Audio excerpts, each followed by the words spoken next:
Hi guys, Lena here from Kling Memorial Library, and I'm hopping on to do another book talk because our books came in. We ordered a whole stack of books just for the Grundy Center Community School District's program, B.O.B books, Battle of the Books.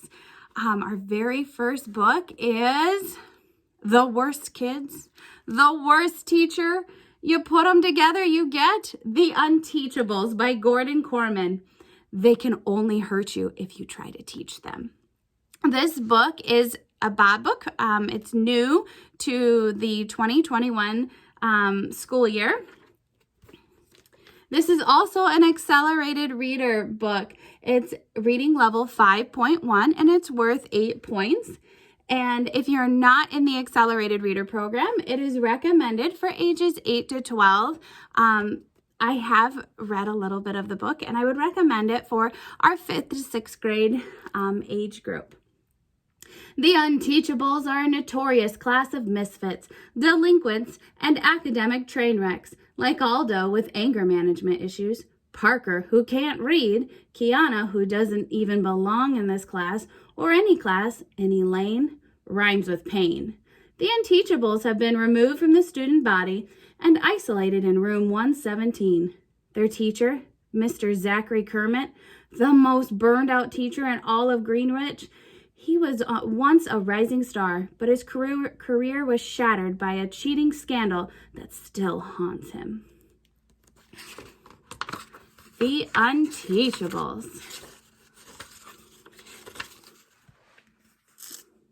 Who's a happy baby? She coos over her shoulder. Into the back seat where the rear-facing car seat is anchored. Who's a happy boy? Not Chauncey, that's for sure, I tell her. Hey, school zone, you better slow down. She speeds up. Motion is soothing to a baby. Maybe so, but as we slalom up the driveway, swerving around parked parents, dropping off their kids, and screech to a halt by the entrance, turns out to be one motion too many. Chauncey throws up his breakfast. Suddenly, there's cereal on the ceiling and dripping down the windows.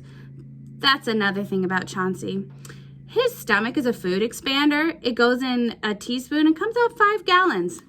Get out of the car, Monster orders frantically. You have to come in with me, I protest. They won't let me register without an adult. She looks frazzled. I guess I don't blame her. That much baby puke must be hard to face. I'll run home, change him, and wipe down the car. Wait for me, 10 minutes, 15 at most. What can I do? I haul my backpack out of the SUV, and she zooms around the circular drive. I don't even have the chance to make my usual Parmesan cheese joke. That's what it smells like when Chauncey barfs. When I first came from California to stay with Dad and Stepmonster, I thought they ate a lot of Italian food. That was a disappointment, one of many. So there I am in front of Greenwich Middle School watching swarms of kids arriving for the first day of classes. A few of them glance in my direction, but not many. New girl, who cares? Actually, the new girl doesn't much care either. I'm a short timer. I'm only in Greenwich for a couple of months while Mom is off in Utah shooting a movie. She's not a star or anything like that, but this could be her big break. After years of paying the bills with bit parts and sitcoms and TV commercial, she finally landed an independent film. Well, no way could I go with her for 8 weeks. Not that I was invited. Eventually a bell rings and the crowd melts into the school. No Stepmonster. I'm officially late, which isn't the best way to start my career in Greenwich, but short timers don't stress over things like that. Long before it could come back to haunt me on a report card, I'll be ancient history. I check on my phone. It's been 20 minutes since 10 minutes, 15 at the most. That's SST, Step Monster Standard Time. I try calling, but she doesn't pick up. Maybe that means she's on her way and will be here any second. But a lot of seconds tick by. No barf-encrusted SUV. With a sigh, I sit myself down on the bench at student drop-off and prop my backpack on the armrest beside me. Stepmonster, her real name is Louise, isn't all that monstrous when you think about it. She's way less out of touch than Dad, which might be because she's closer to my age than his.